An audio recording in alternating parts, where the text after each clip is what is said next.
After studying this module, you shall be able to know about signal to noise ratio, sensitivity and detection limit, sources of noise, hardware techniques for signal to noise enhancement, software techniques for signal to noise enhancement, and data treatment by filtering, smoothing and averaging. First, introduction. A signal may be defined as the output of a transducer that is responding to the chemical system of interest.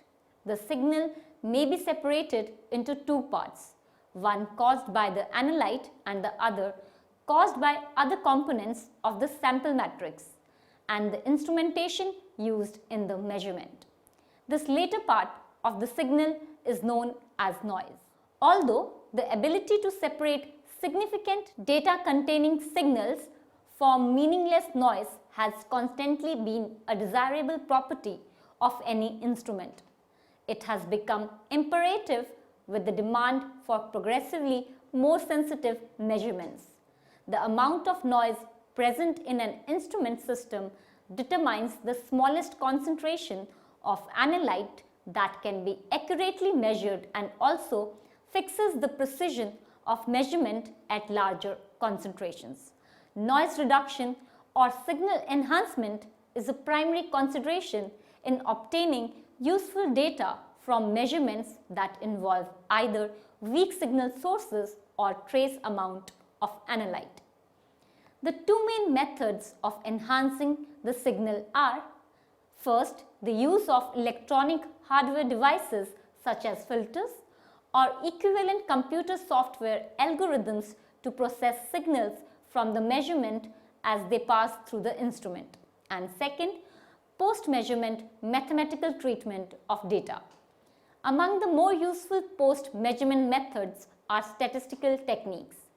In addition to signal enhancement, these techniques aid in identifying sources of error and determining precision, while providing a method for an objective comparison of results. This module will deal with some common noise reduction techniques and briefly review important statistical methods typically used in the treatment of instrumental data. First, signal to noise ratio. As concentrations decrease to trace levels or as signal sources become weak, the problem of distinguishing signals from noise becomes increasingly difficult, resulting in decreased accuracy and precision in measurements. The ability of an instrument system to discriminate between signals and noise is usually expressed as signal to noise ratio, that is S by N, where S by N is equal to average signal amplitude upon average noise amplitude.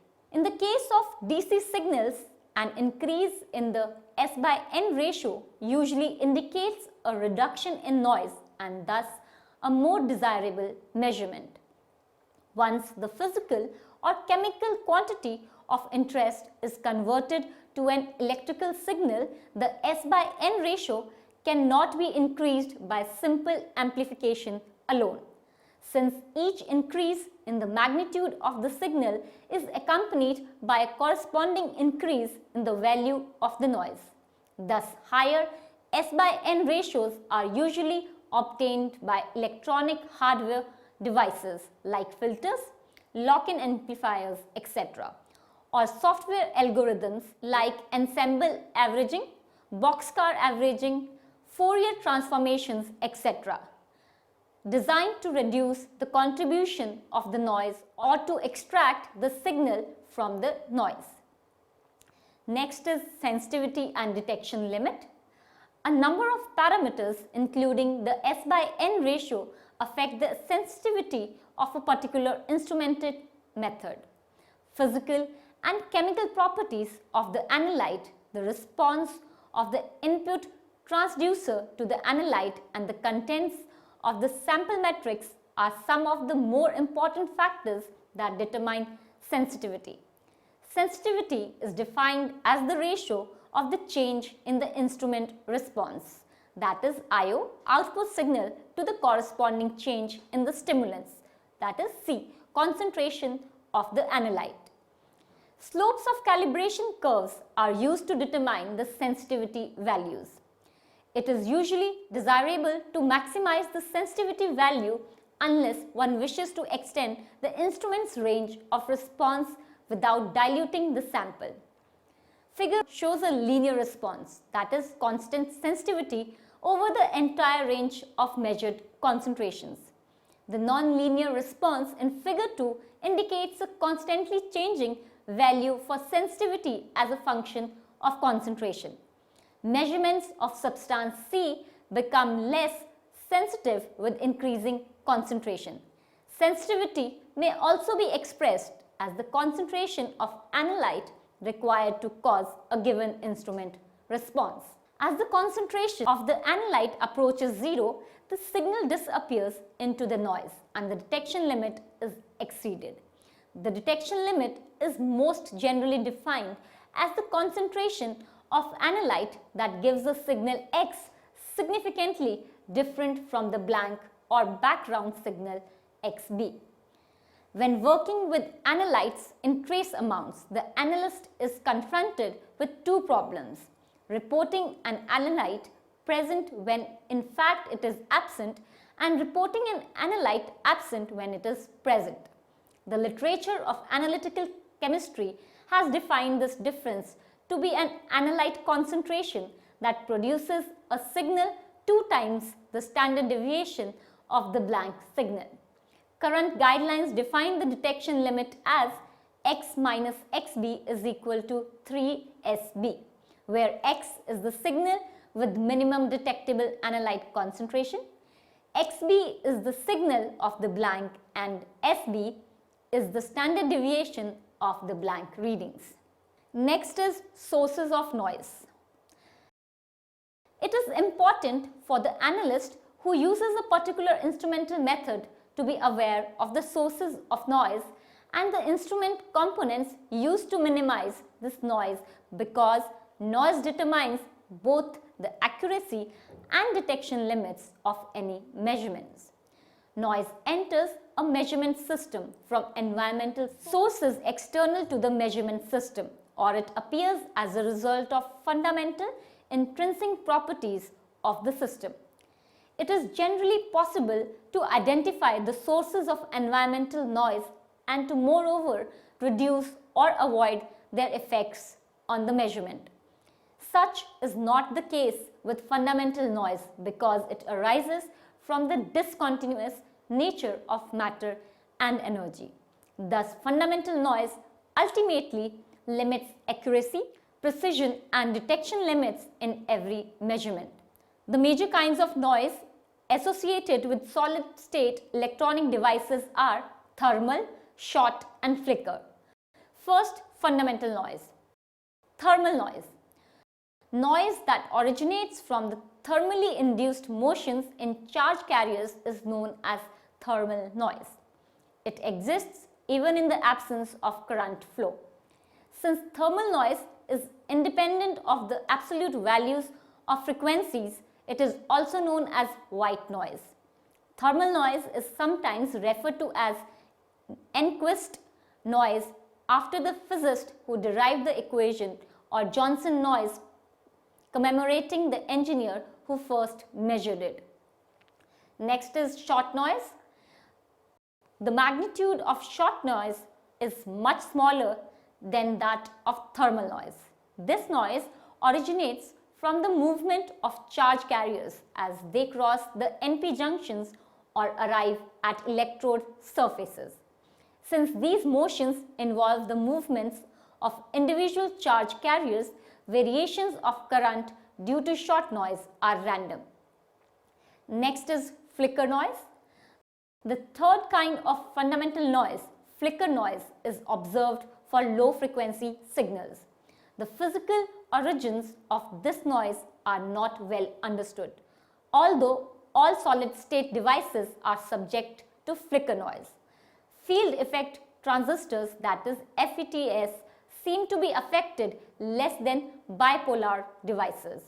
Flicker noise in amplifier systems is commonly referred to as drift. In sensitive measurements, flicker noise may be eliminated by avoiding the use of low frequencies. Next is environmental noise. Environmental noise involves the transfer of energy from the surroundings to the measurement system and typically occurs at specific frequencies or a comparatively narrow frequency of bandwidths. Two of the most common sources of environmental noise are the electric and magnetic fields produced by 60 Hz electrical transmission lines and also at frequencies corresponding to the harmonics. Further, sources of environmental noise are reflected radiant energy, mechanical vibration, and electrical interaction between different instruments.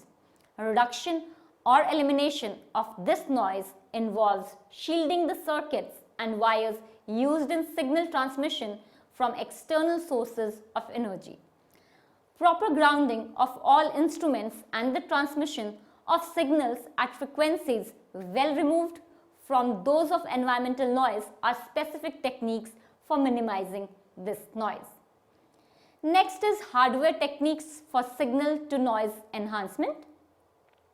To avoid losing data, the signal from the input transducer should be sampled at a speed twice that of the highest frequency component of the signal according to the Nyquist sampling theorem. Adherence to this theorem is significant to obtain dependable results from either hardware or software S/N enhancement methods. First is filtering. Although amplitude and the phase relationship of input and output signals can be used to discriminate between meaningful signals and noise, frequency is the property most commonly used. As discussed in the previous section, while noise can be reduced by narrowing the range of measured frequencies, environmental noise can be eliminated by selecting the proper frequency. Three kinds of electronic filters are used to select the band of measured frequencies. Low-pass filters that allow the passage of all signals below a predetermined cutoff. High-pass filters that transmit all frequencies above a given cutoff point, and band-pass filters that combine the properties of the other two filters to pass only a narrow band of frequencies.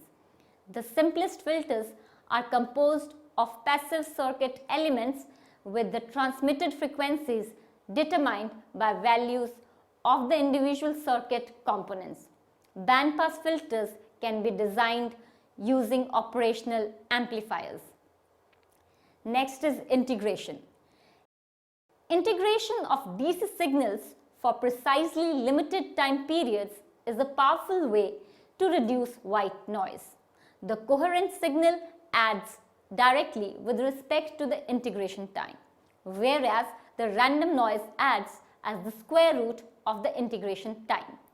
Therefore, the S/N ratio increases with the square root of the integration time.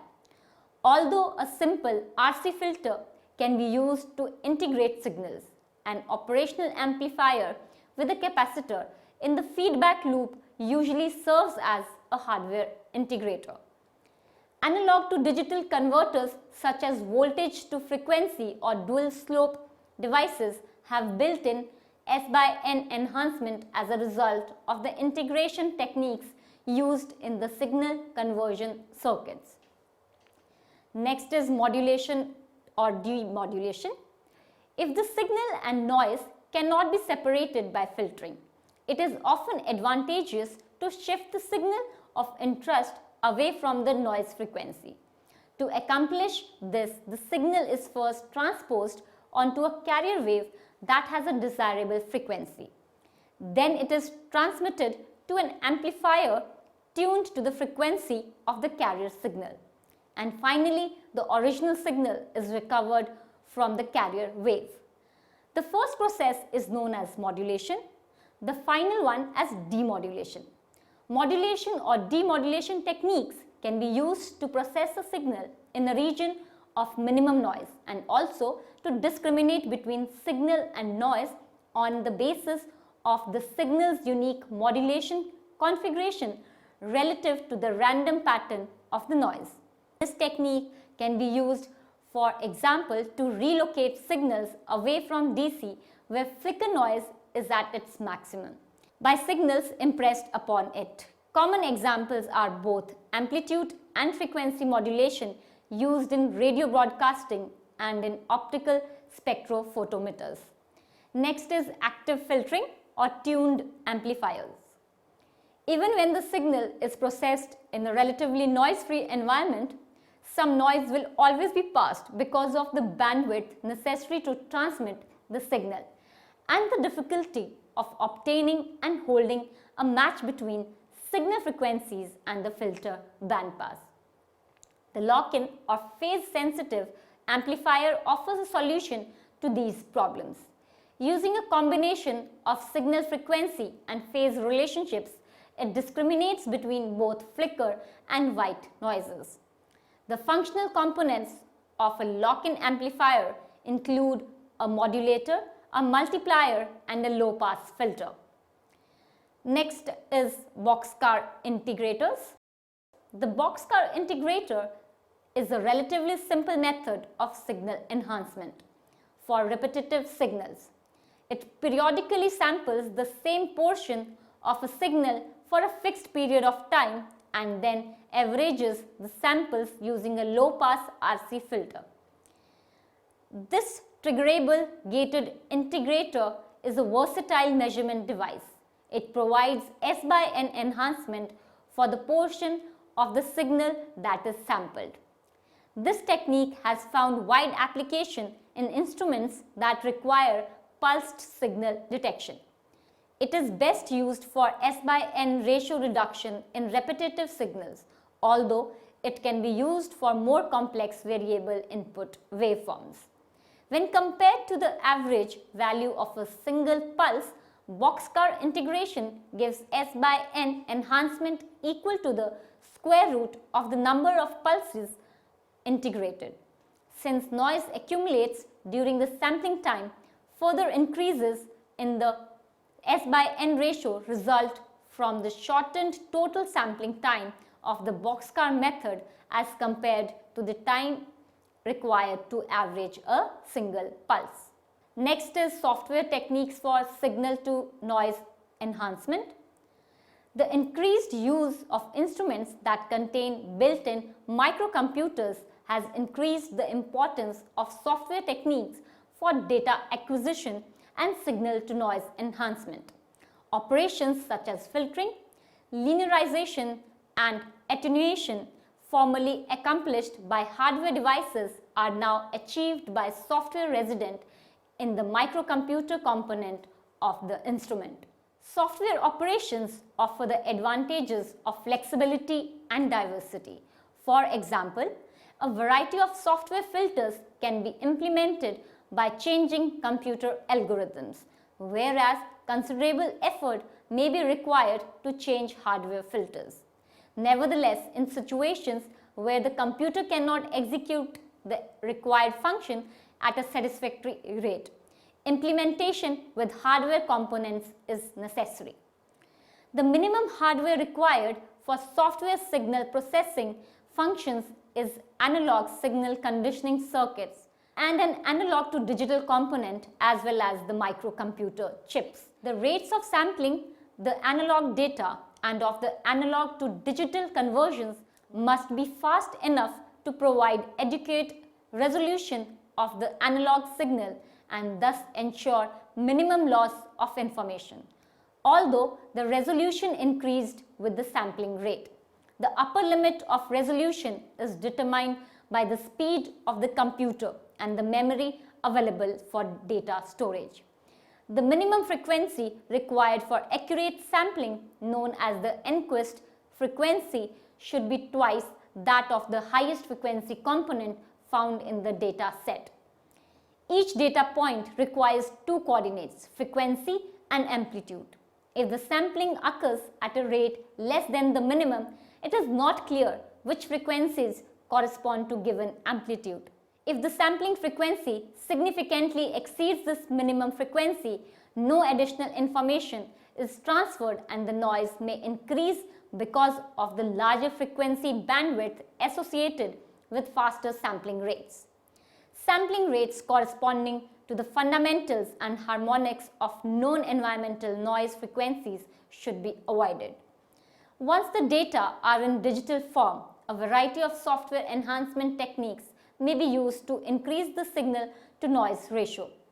Although these software techniques are readily available and widely used, caution should be exercised in their applications. The analyst should understand the advantages of each technique as well as potential problems such as undersampling, oversmoothing, and the time required to apply the technique to a set of data points.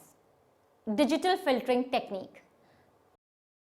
Three of the most commonly used software signal enhancement techniques are: first, Boxcar averaging; second, ensemble averaging; third, smoothing, that is weighted digital filtering; and fourth, Fourier transformations. Next is data treatment by filtering, smoothing, and averaging. We can see in the table the technique, its function, S by N improvement, time required, advantages and disadvantages.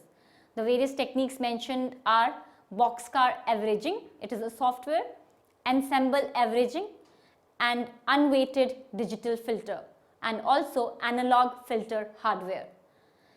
Next is evaluation of results. Total control of experimental variables is usually difficult and often impossible. Sampling methods, analysts' techniques, and instrument responses are potential sources of error. Statistical methods provide a means for objectively evaluating the source and amount of error in analytical methods. The common phrase within experimental error is meaningless if the magnitude of this error is not defined through the use of statistical techniques. First, the types of errors. To obtain reliable results from an analytical method, sources of error must be identified and either eliminated or minimized. Errors may be classified as one of two types: random, indeterminate, or systematic, that is determinate.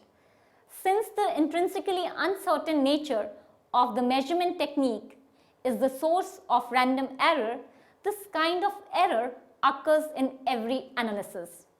Thermal, shot, and flicker noise, discussed earlier in this module, are sources of random error. The magnitude of the random error is usually small and can therefore be minimized by filtering methods, either hardware or software. The second kind of error, systematic or procedural error, causes results to deviate from the expected values in a constant manner. Sources include improper instrument calibration procedures, insufficient purity of reagents, and improper operation of the measurement instrument. This kind of error cannot be reduced by the application of statistical methods. Systematic errors may often be identified and minimized by modifying the analytical procedure. Next is expression of errors. Error may be expressed in absolute terms as difference between an analytical result x and the known true value, that is mu. D is equal to mu minus x. When this difference is expressed as an unsigned number, it is known as absolute error. The relative error is used to determine the accuracy of measurement and typically expressed as the percentage of the known true value. Since relative error is a dimensionless number, it can be used to determine the accuracy of results as well as to compare the accuracies of results expressed in different units. Next is precision and accuracy. Accuracy may be defined as the agreement of a measurement with the known true value for the quantity being measured. Precision is concerned with the ability to reproduce the same values for a set of parallel observations, while the accuracy of a measurement is determined by many factors. The precision is often limited by noise alone. Next is precision and significant figures. Evaluation of an analytical method to discover the source and magnitude of errors requires careful acquisition and processing of data as well as appropriate statistical methods. Initial data must be reported with a precision that is indicated by the number of significant figures. Subsequent operations and calculations involving these data must preserve the correct number of significant figures. Subsequent operations and calculations involving these data must preserve the correct number of significant figures so that the results give a true indication of both the accuracy and precision of the analysis. Moreover, unless the proper number of significant figures is maintained, the results of any statistical treatments are meaningless. Next is statistical methods and their applications. Data analysis can be said to be concerned with the study of populations and variation. If each measurement is thought of as an individual value, then repetition of the measurement produces a cluster or aggregate of values known as the population. Infinite repetition will generate that parent population or universe. The three major functions of statistics are: first, to determine the properties of the aggregate population; second, to study the variations among the individual measurements and the variations between the values of individual measurements and the average values of the aggregate; and third, to reduce a large amount of data to a more easily comprehensible form. Other statistical methods that are routinely used in analysis are the Q-test, T-test, etc. in addition to individual tests for significance of results, control charts, confidence limits, etc. Next is accuracy and instrument calibration. Proper calibration or standardization of instruments is essential in obtaining accurate analysis. The choice of a calibration technique is affected by the instrumental method. Instrument response, interferences present in the sample, metrics and number of samples to be analyzed. Three of the most commonly used calibration techniques are the analytical or working curve, the method of standard additions and the internal standard method. First, the analytical curve. In the analytical or working curve technique, a series of standard solutions containing known concentrations of the analyte are prepared. These solutions should cover the concentration range of interest and have a matrix composition as similar to that of the sample solutions as possible. A blank solution containing only the solvent matrix is also analyzed, and the net readings, standard solution minus blank, that is the background, are plotted versus the concentrations of the standard solutions to obtain the working calibration curve. Next is method of standard additions. When it is impossible to suppress physical or chemical interferences in the sample matrix, the method of standard additions may be used.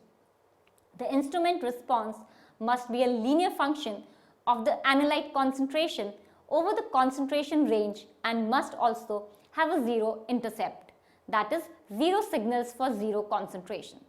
The method of standard addition is widely used in electroanalytical chemistry to obtain results that are more accurate than those obtained using calibration curves. Next is method of internal standard.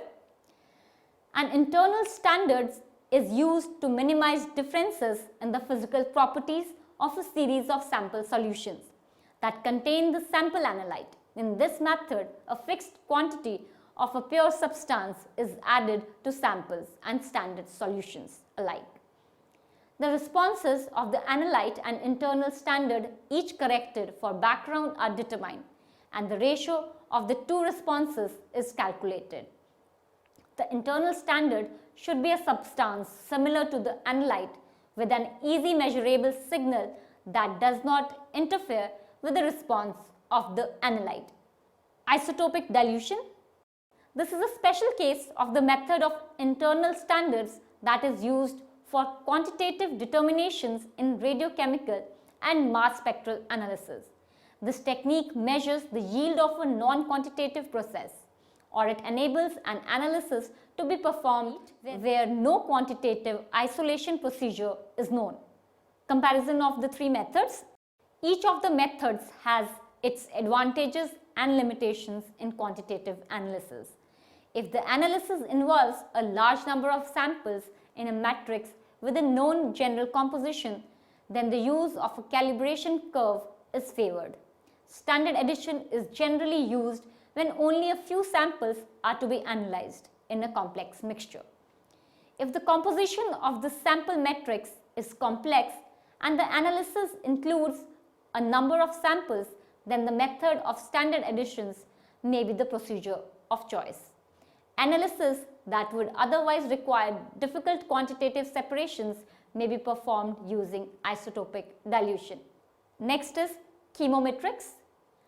Many of the techniques discussed in this module belong to an area known as chemometrics, the application of mathematical and statistical methods to chemical measurements in order to acquire chemical information on individual samples. These methods provide improved signal resolution and calibration by extracting increased information from the measurements.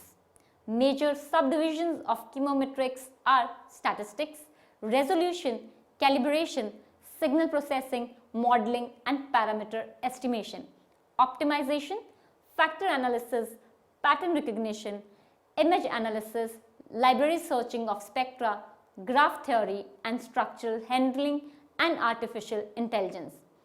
Topics in this area are assuming increased importance as computer software becomes the critical interface between instruments and the resulting chemical information.